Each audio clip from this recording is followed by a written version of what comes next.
Okay, welcome everyone to Artivism, the Power of Art for Social Transformation. This is our 8th season. This presentation is being recorded and will be uploaded onto the YouTube channel for Artivism, the Power of Art for Social Transformation for educational purposes. You can turn off your cameras if you do not want your image on screen. Welcome. As I said, this is the 8th season. The Artivism is based on illuminations of social imagination, learning from Maxine Green, which is a book that Carolina was also the editor on, the first season being presenters from that book. So chapters from that book, those that wrote them came on, and we didn't expect it to go to 8 seasons. We thought it was only going to cover a few presentations by some of the people that were included in the book. Who knew that over 120 presenters later, at season 8 and over 110 videos uploaded on YouTube, we would still be here and going strong. So thank you for all your support, for zooming in, for participating, presenting. I first want to welcome Angela Chalkiopoulou, who is zooming in all the way from Cyprus. It's 11:30 or almost 12 o'clock midnight there now. Her young people created the poster that was selected to represent season 8 of Artivism for this fall. We've had, each season we have several poster submissions. In each season, it goes to an independent committee where we black out the name and where they're coming from, and it's selected by this committee. So, Agela, would you like to say a few words, and then I will share your video? Yes, first of all, thank you very, very much on behalf of book artivists of Little Odysseus and on behalf of the Agios Athanasios Elementary School, 6th grade children that created this poster.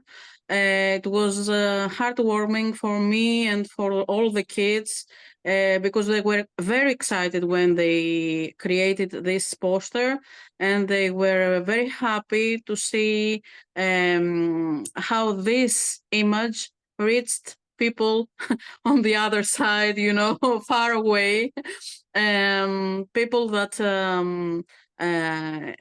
are connected with art. I want to say that this poster was inspired by the book I Find All Bodies Beautiful. And it was a revelation for me and for all the children that took part in this project, because it was initially a class that was characterized difficult one. What I saw in this class when I reached out to communicate with the kids is a lack of empathy. It was that's why I said that I want to change the definition. Change the definition. I meant change the definition of what vulnerability meant for those children, because they had a mask, a very hard mask, and they didn't want to show any sentiment. This was the first impression that came to me. After working with these kids and after experiencing many different situations through books and through experiential workshops that we did together, kids changed dramatically. And their change was obvious to all of us every time we did something new and every time we connected. In the end, when we did this poster, all the children gathered and they were on me and said to me, can you come to our graduation? And it was very sentimental. It was the opposite of what I have seen at the beginning of our lessons. And this was a very happy moment for me. So I'm very excited. Thank you for sharing that. I will thank you very much. I'll share the video, which is also yeah. on our YouTube channel if you would like to view it. It's just a couple of minutes. Mm-hmm. Oh, 1 minute. 1 second. I want to make sure I got the sound right.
Thank you, Agela. Thank you so much. I do want to say that the goal of Artivism is to nurture change for a more dignified and meaningful coexistence, that the artivists that present here at Artivism present their passion. Their passion is their art. So we've had musicians and teachers and poets and doctors and lawyers from all over the world. So thank you everyone for being here. Carolina? Welcome and thank you and congratulations to little Odysseus all the way from Cyprus. That over there is almost tomorrow already, right? It's about 12 at night or so. So thank you for staying up and being with us here tonight. Thank you. Hello and thank you to all the children that participated in that wonderful project. And it's my pleasure now to introduce our keynote speaker, Mr. Kabir Seghal. He is a multi-Grammy and multi-Emmy winner, NYT WSJ bestseller author of 19 books, U.S. Navy veteran, and former J.P. Morgan banker. He is the founder and CEO of Tiger Turn, a multimedia production company that makes films and music. Mr. Seghal, thank you for being with us and welcome. Thank you. Thanks for having me. And it's great to be in such esteemed company here with my fellow artivists. I feel like we're all speaking from the same page in a way, same playbook.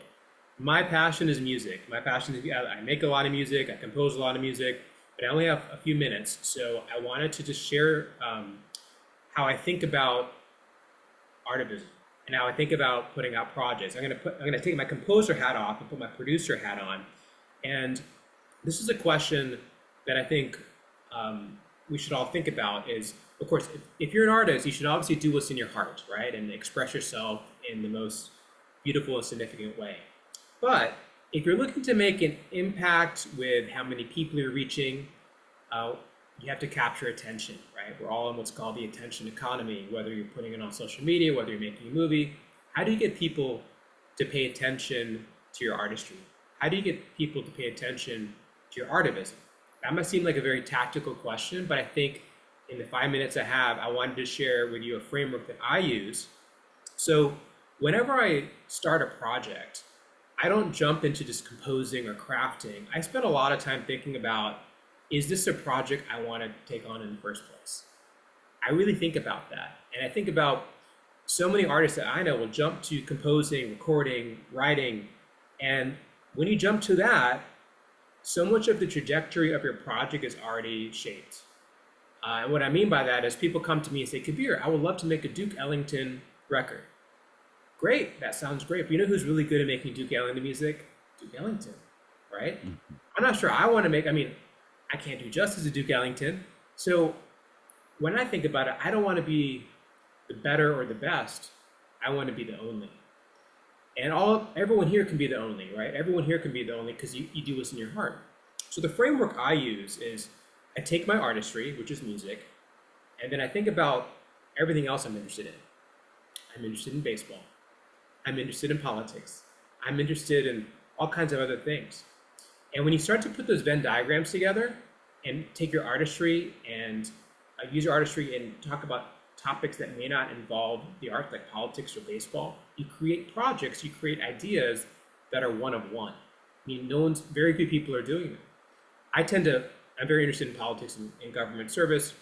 So I've done a lot of projects around music and art, music and immigration. I did a project, my colleague Arturo O'Farrell was part of this conversation.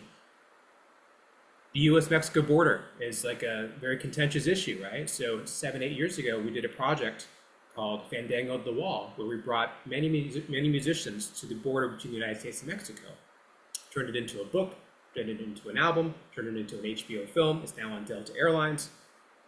And the project's relevant and it reaches a large audience because we're meeting people in a topic that they may have interest in, right? So as politics, if you want to do something, fellow artists, that has national impact or gets a lot of news coverage, you've got to do something that is going to capture attention by many people.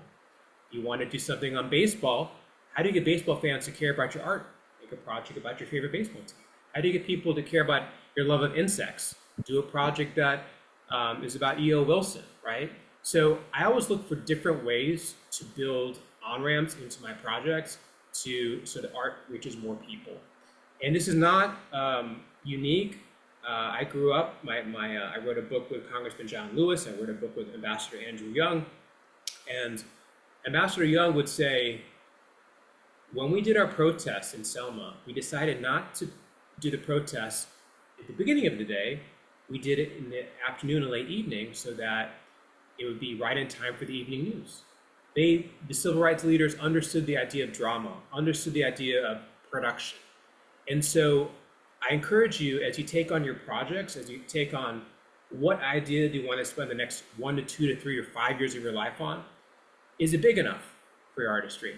You can choose any. Everyone on this meeting is super talented.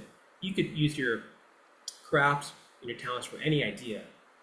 And of course, do what's in your heart. I'm not telling you to not do what's in your heart, but think wisely about, is it big enough and is the trajectory big enough that it'll capture enough attention?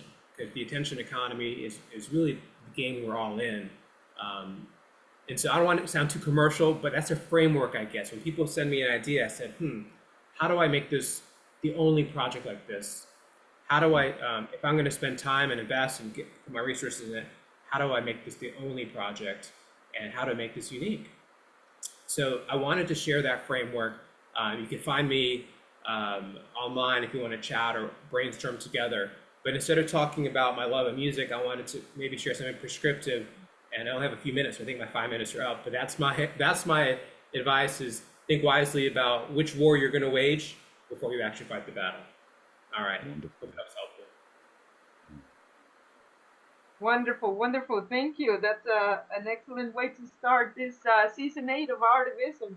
And now it is my pleasure also to introduce our artist for the day, Mr. Rage Sinclair, co-producer of Poeartistry. He has attempted to address the institutional issues that affect our various communities through the creative arts as a co-creator of Poeartistry. Born out of the need and nurtured through a desire for change, Poeartistry combines poetry, graphic arts, original music, technology, drama, and dance to create something more. Mr. Sinclair, welcome. Where else would I rather be than right here in this conversation with my beautiful, beautiful fellow artivists? I'd like to thank Adelphi University for being a part of this. My professor, eternal emeritus, Professor Salvatore Promeggia, who actually wrote the foreword for the first book. My partner in creativity, who I bounce magnificent things off of, who keeps my creative brain strong and full of forthright chances, Dr. Lee Stone, the artists on the current book of poetry, Poeartistry Empathy, Supreme Red Rain, Supreme Rain, my brother Jamal Tate, my magnificent partner in empathy, the art, and of course, the late Andre Razin, who presented the art for the first book, as well as here at Real Time Studio, Sean Davis, who's allowed me to, in our conversation, as well over 25 years, to be presented through this wonderful studio. What is Poeartistry? Poeartistry, as our magnificent keynote speaker mentioned, is the voice within, trying to make sure that your one arrow can strike in a fashion that will allow the world to be touched in a unique way that is you and lasts eternal as if you are here and if you are not. Poeartistry is art, poetry, music, and dance, graphic art, the color, the beautiful colors of Supreme Rain and his magnificent art, the magnificent music that from note one, Lee and I and the Poeartistry team manifested through 2 different studios. And we'd like to go basically into also why music to complement the dance, overall to complement the conversation of what brings us together, not what brings us apart, but hopefully bridges the gap. And I'd like to say Poeartistry is a meditation on creativity. This first piece, which is one of my favorite pieces on this side of the world, was actually a conversation that was started at Adelphi University in, to be honest, 2009, as I was asked to speak with a course I was teaching at on how visions of Africa were viewed from afar. So this is called On This Side of the World, and I tried to speak with my ancestors' voice as if it was speaking to you. First up, On This Side of the World, from the Empathy album, Dr. Lee Stone and Rage Sinclair. On this side of the world, of the world, of the world, of the world, of the world, of the world.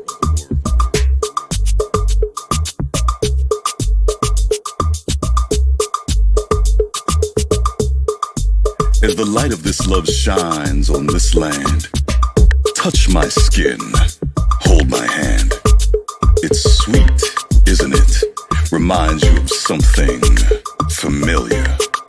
This pulsating promise may grant you forever. Look deep in my eyes and witness your legacy. Listen to my whispering soul and grasp your destiny. What's the water in your blood that dripped from my bones? The pace of your heart aligns with my tones. Your transfixion is united with my perfection. Fear not the cold of your shivering nights, rampant with the hue of barren sights. For it's this dust that gives weight to the brick, these sunny days that gives the flame its flick, and these mighty grains that will cure the sick, addressing the wounds of some misbegotten conflict. And yes, it is this home that may house our Lord to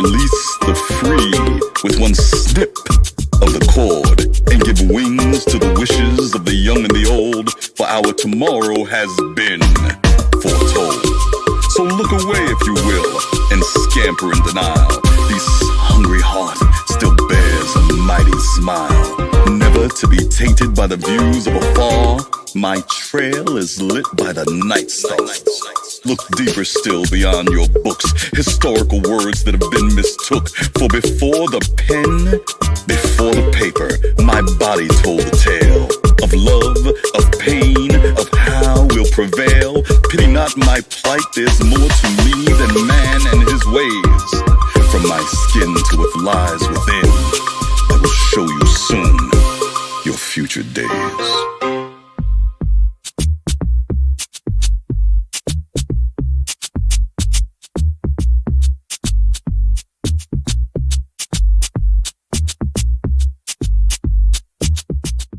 Are there any questions about that piece? We have 3 other pieces we would like to explore.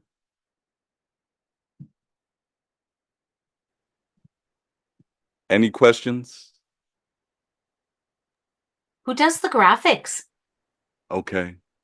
The graphics, to be frank, were by an independent artist, actually, possibly, to be frank, from Bangladesh. That I marketed and searched through Fiverr, who found those photos and allowed herself to bring the message of on this side of the world through those images. And I think she did magnificently. It was cathartic watching basically the stills move ever so slightly to complement the magnificent music of the Poeartistry team under the guidance of Dr. Lee Stone. And it was wonderful. So for time, I know we're moving kind of quick in time. This next piece we will speak, to be frank, we did not know that the current individual that is running for president, Kamala Harris, was going to do so. And I was looking for a muse to bring out the next piece, This Lady Leader. And then all of a sudden, and I produced this video through Fiverr again, not advertising for Fiverr, but I just happened to need an avenue to bring this to life. We produced this in 2022, and you know, come out, Miss Vice President Harris was in her journey attempting to, you know, in 21 run for president. Again, we did not know that she would re-enter this foray right now, but I needed a muse, and she was my muse. The original inspiration, with all due respect, was Miss Halise Powellmore, a fellow educator who worked with me in the early days. I'm also an educator here on the East Coast, and she was part of my journey a few years ago. And I wrote this as an ode to her summertime foray as a principal of a summer school, and it migrated into the music of Poeartistry. The videos of this magnificent Kamala Harris, and hopefully we telling the future in this brief moment in time. The next piece, This Lady Leader.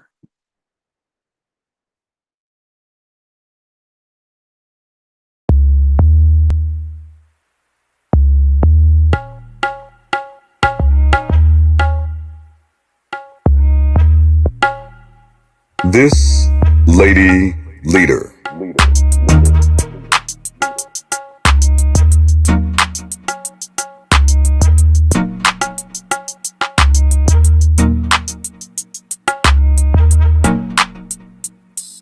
What do you see in the eyes of grace?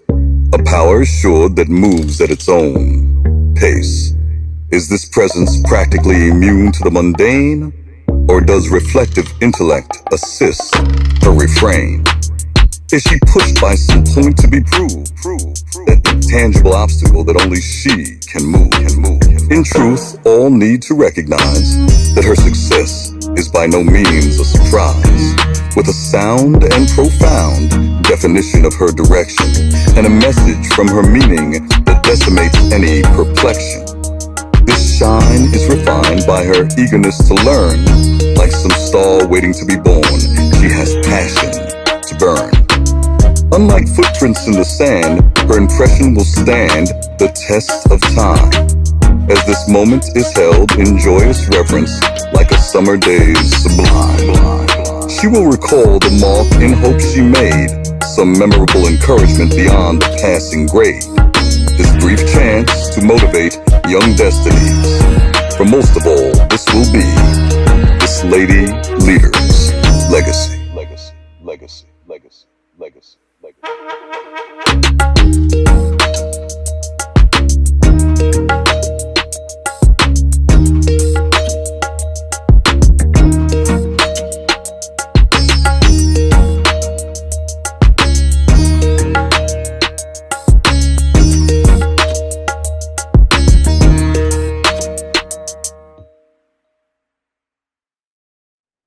Simply, again, that really wasn't about it being, to be frank, a political statement, because it is immersed in politics according to the muse, but just knowing that Poeartistry had the foresight to just appreciate that a woman of her stature then was just, able to communicate the force, if you don't mind me saying this, the force of her purpose through her magnificent femininity. And we happen to have this lady leader, which was very important to us because leadership in all guises, ways, shapes, genders, and sizes, the passion of purpose really is the body of what brings us together. And if that is, again, what the mission of Artivism is, which it has been conveyed, then I think we touched on it rather nicely there. I'll take one question by chance, and then we'll go on to a little romance, if there would be any questions. You mentioned earlier about, my name is Vicky, and you had mentioned earlier about the a prior person like years ago that inspired the poetry. Yes, Miss Halise Palmore. So it had already been written, and then you placed it in the video this way. Right. This was written, to be frank, that piece was written, had to be about 2004, 2005, this lady leader.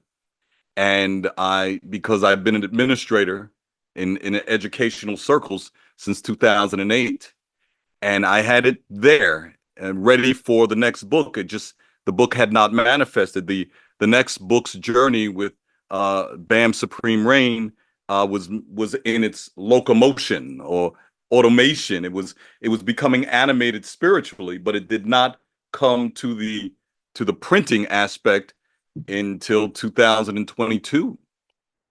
So that book, that the album was, that music you hear was recorded through COVID, through the death of loved ones, through the turmoil, through all that went with 2018 to 2021.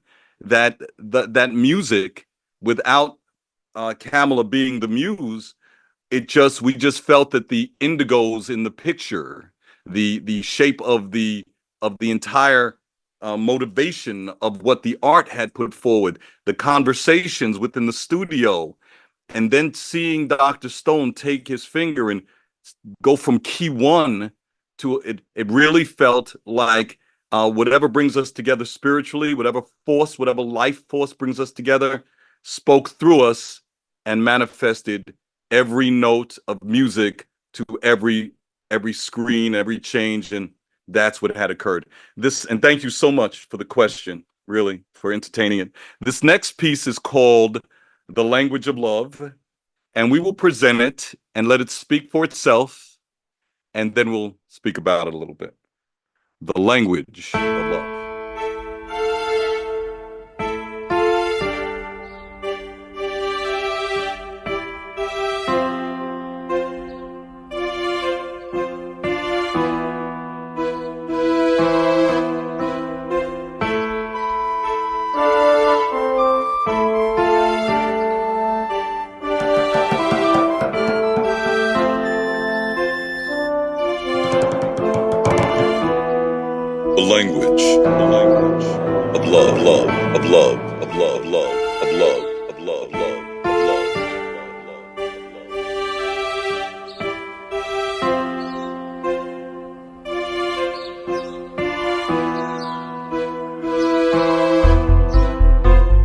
If I said to thee, take note, not of what you've seen, but all that tenderness has shown, would you close your eyes and open where intuition lies, and behold your certainties thrown? Can the irresistible light of friction's flame bring about joy from the brink of blame, and speak of all that unlit candles may yet tell?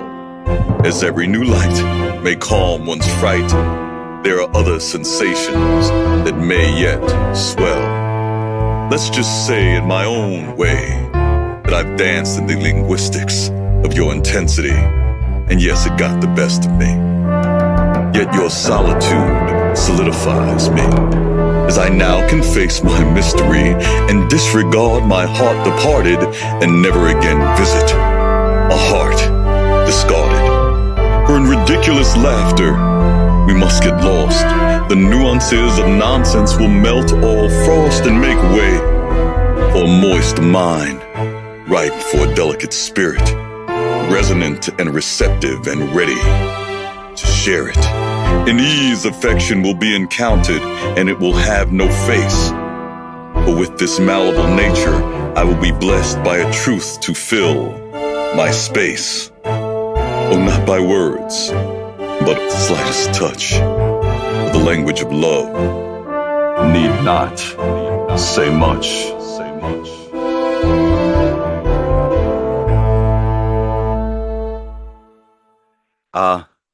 I'll take questions first, and then I'll explain the inspiration, if I may, if there would be any questions. Yeah, well, any questions? The Language of Love was a meditation on the life force that brings us together. If we speak from our heart and the motivation of our heart and our love, then wherever it manifests, it speaks first through the eyes. If you study the science of your kinetic survival, they have that K-tape, and it's just the psychology of the energy of your life can heal wherever they put that basic piece of tape. Just imagine that love was the tape for your heart and your spirit.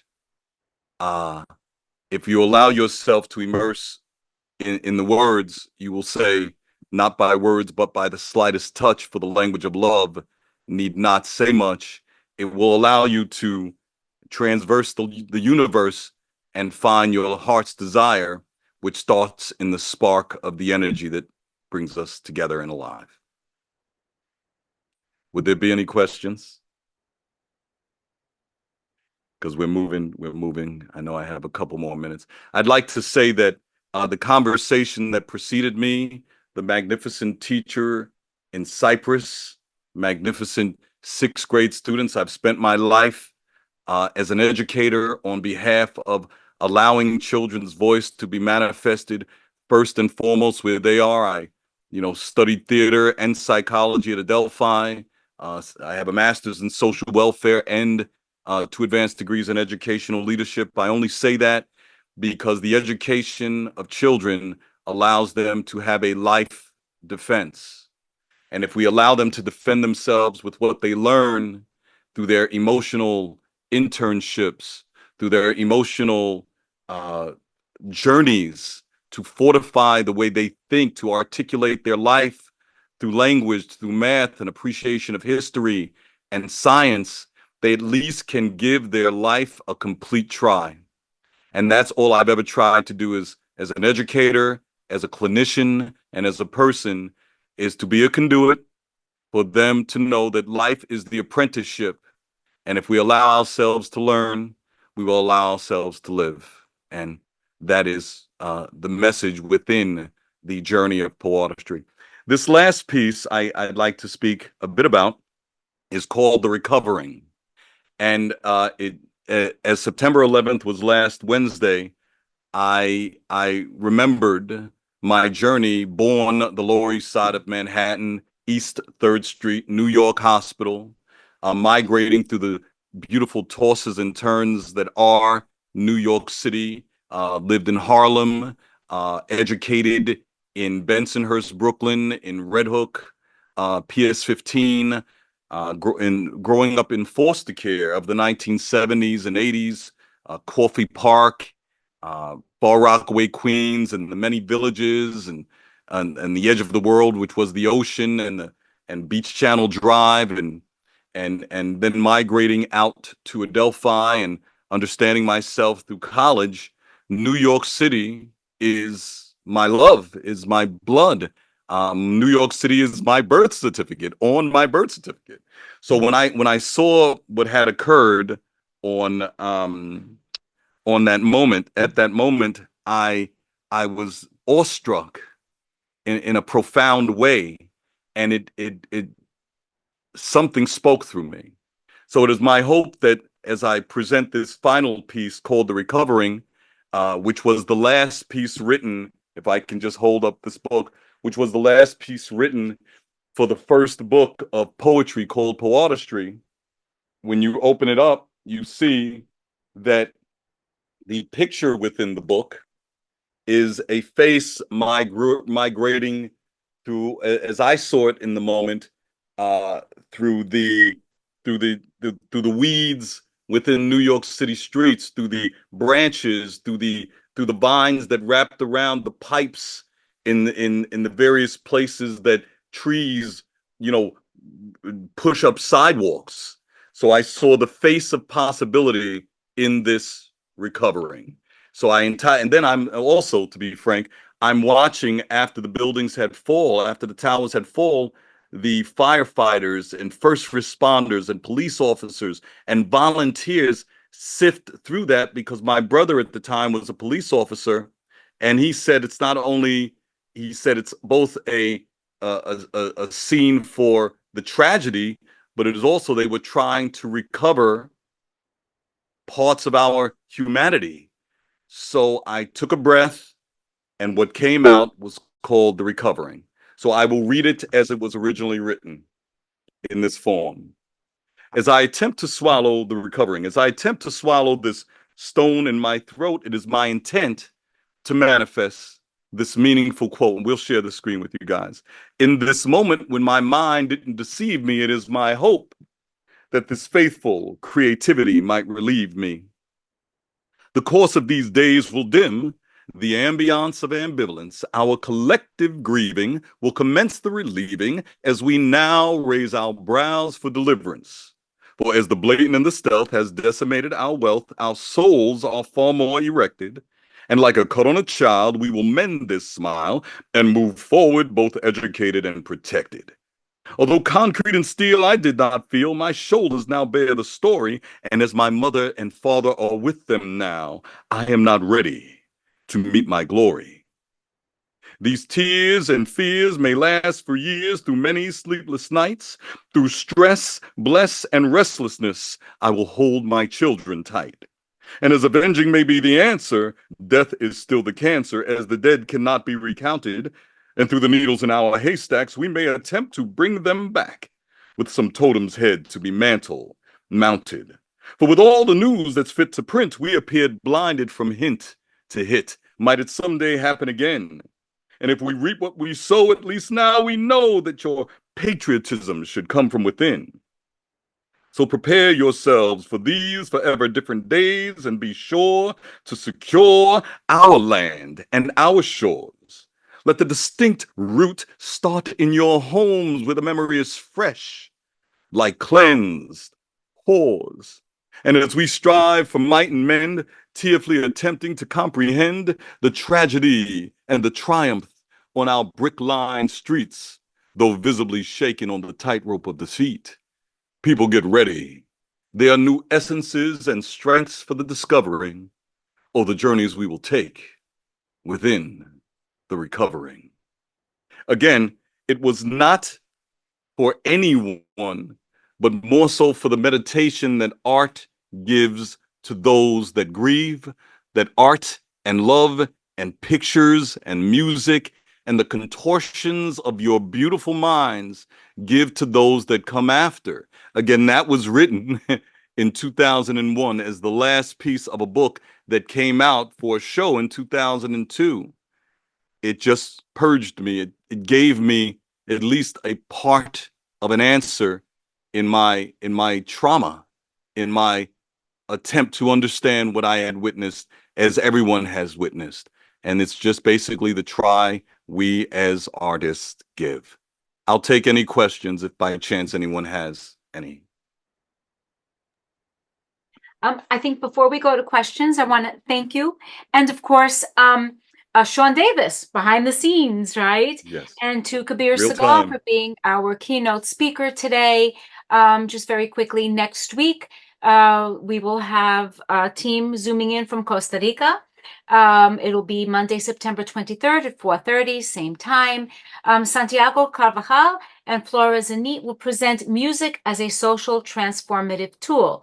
For more information on Artivism, the schedule, you can visit the website at adelphi.edu/Artivism, our YouTube channel, Artivism for Shared Humanity, and of course, Facebook and Instagram, Artivism for Shared Humanity. So we'd like to open up the today's presentation with questions. I do want to say that that last piece is timeless, right? It's timeless.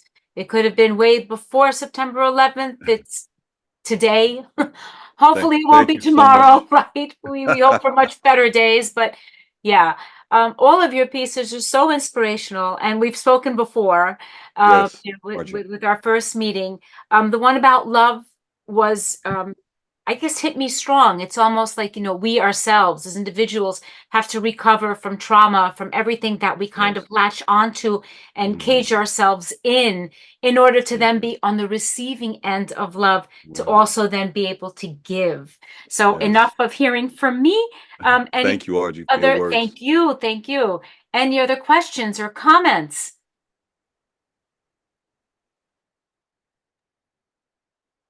Let's see. They can be in written form.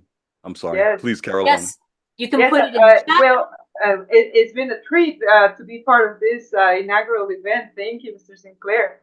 And Thank you. what I would like to put out there is for you to perhaps expand a little on the power of language and the power of choosing the correct terminology. Because as we have seen throughout the written history of humankind, right? Yes. Those have been weapons. Sometimes they say the pen is stronger than the sword, right? And as you're a master of this art of poetry, literature, and not only that, but the spoken word, because it was a pleasure to hear you read and interpret that Thank you. live. Definitely. Thank you for doing that. But yes, that will be my kind of like, not question, but rather comment to discuss a little further, if we may. If I might say again, pleasure to see you again. We haven't seen each other in a moment.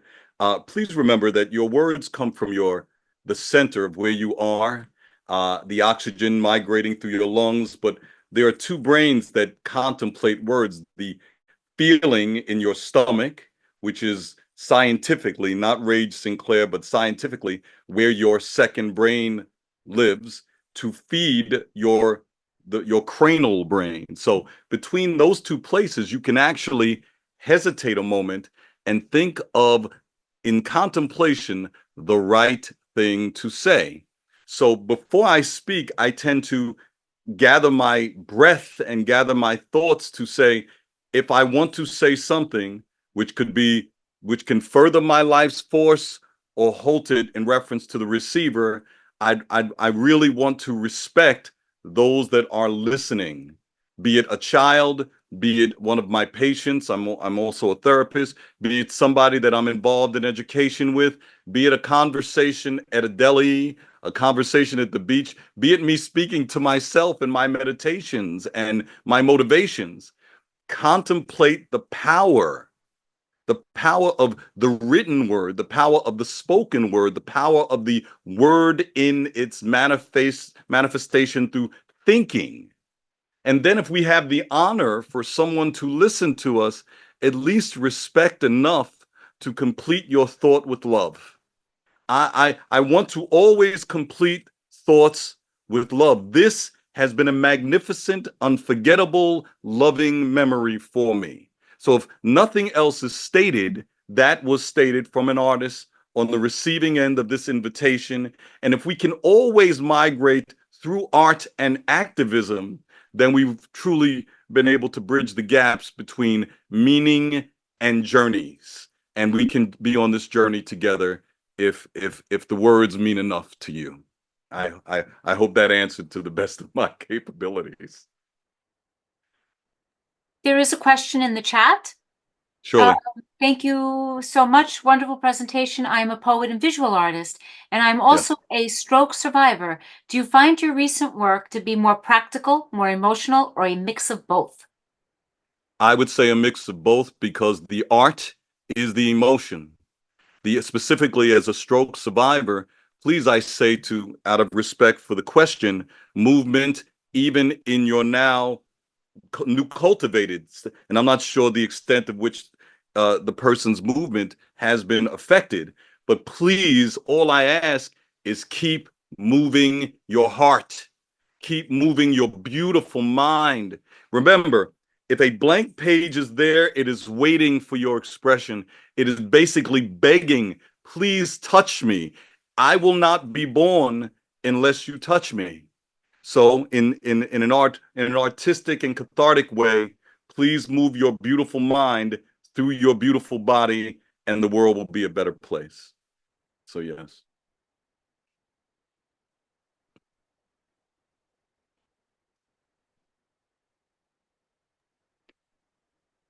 In the chat, Yes. there's a thank you. You may want to read it. I won't read it out loud. And Okay. one more question. Do you engage your stomach brain first or head brain first?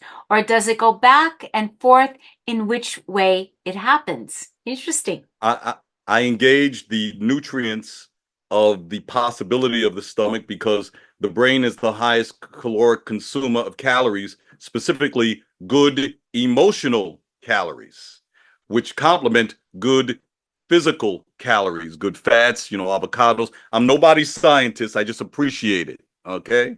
And I understand it. So I read like all of us can read and pursue answers through our collective journey in knowledge. So I first embrace the feeling to feed the brain, because the feeling of your stomach, you cannot feel the brain without your stomach. It is the point of starvation. That is why your brain says, I love you. It comes through your face and enlightens your brain. That, again, is the science of love, and you can research that. I can stand with that. So I first feel it. I am still in its power, and then I allow myself to articulate it through the power of what I've learned through my reticular activity system, my life experiences, my hypothalamus, my eyes, my nose, my mouth, my hands, and then we let it go. As I attempt to swallow this stone in my throat, it is my intent to manifest this meaningful quote. Please, when you move like that, the world is just there, and hopefully we can hug each other in creativity. Yes.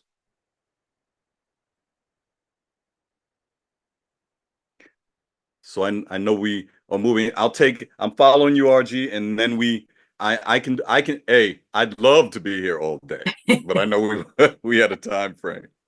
But I can say this: thank you all that zoomed in, my friends and family and strangers, and that beautiful class in Cyprus, and our magnificent keynote speaker, and the RG, and that beautiful face and continuance and smile that's lighting that screen. Sean Davis, Dr. Lee Stone's, Bam Supreme Rain, and the late great Andre Razin, and all that allowed me to be the artist that I sit before on the side by side with those journeys. My friends that I was with this weekend, that I went to Philadelphia with, from WBAU 90.3 FM, that another part of my family at Adelphi University, Leo Pryor and, Dale Hitch and Shamel P. Smith and Mr. Warren Rohan. Those were friends that I met while doing radio. So, and I say all this to say, wherever your journey takes you, be brave enough to open your eyes and look it in the eye.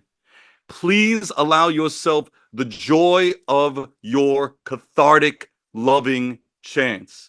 If we do that, and then you allow yourself to put your left hand out and carry anyone that would like to go on your journey, your friendships will be profound and your love will be true. Thank you, Sean Davis here at Real Time Studio. Thank you to all my friends and family. Thank you to Artivism, you beautiful bunch of people. We have one more Great, question in the chat. I'll take one How more do you question. see your mission with Poeartistry to grow and manifesting in the future? Or what do you hope will continue to come from this work you are doing? And I appreciate that final question.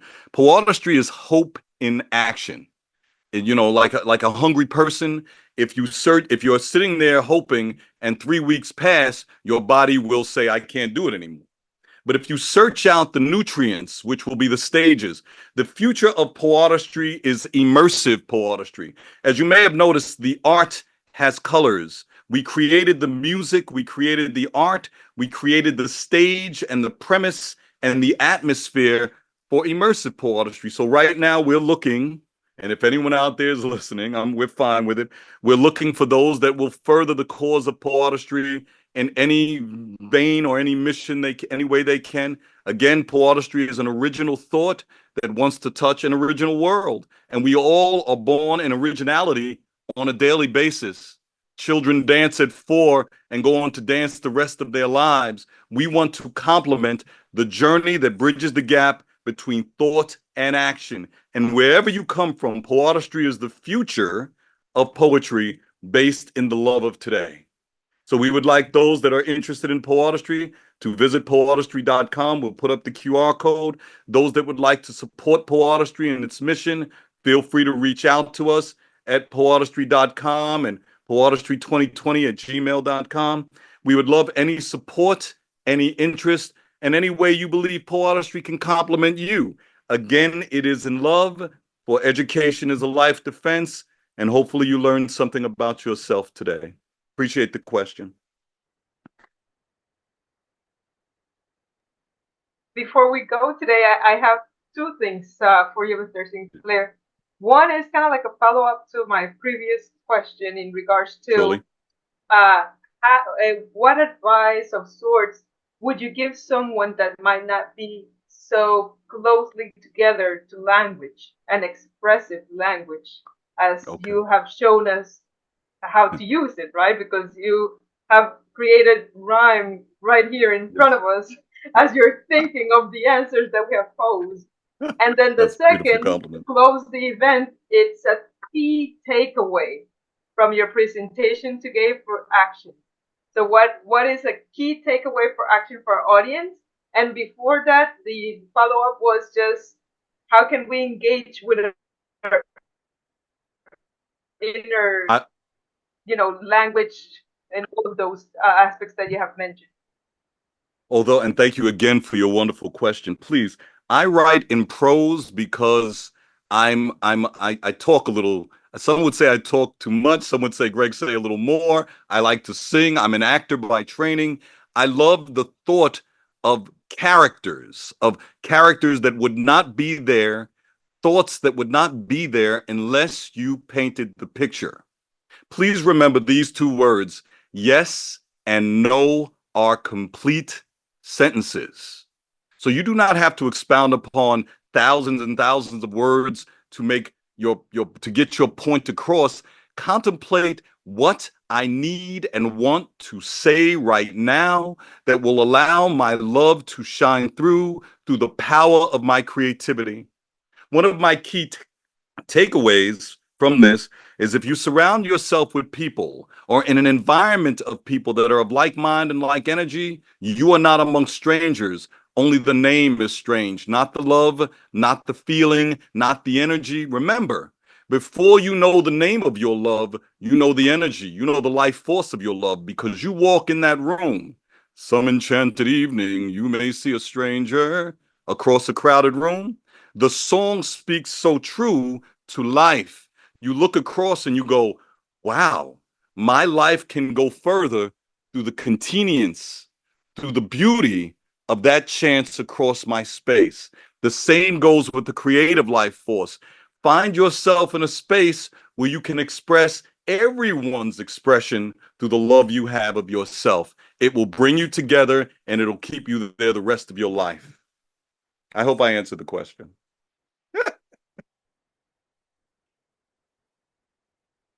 Thank you for the question, Carolyn. I think you've left us all with a great smile on our faces and our beautiful smiles. hearts full of love and hope. Thank you. Thank you. Thank you so much. Carolina, would you like to close?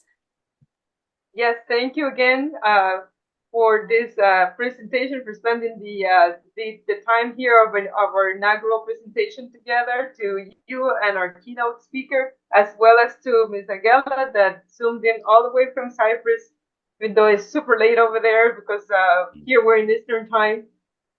Thank you to the audience that also made this event a success. And remember, this is just the first one of the entire season. Next week, as Professor Archie mentioned, we have people zooming in from Costa Rica, and from there on, you'll see the variety of speakers and artists from around the world that will come through Artivism Season 8. We would like to thank our sponsors, Adelphi University, Sing for Hope, and also Gottman's Libraries, Teachers College at Columbia University. Thank you. Enjoy the rest of your evening, day, or night, and we'll see you next week. Stay connected and make sure you're nurturing change for a more meaningful and dignified society. Thank you Thank very you, much. everyone. Love you guys. Bye-bye. Thank you. Thank you so much. Bye-bye. Thank you.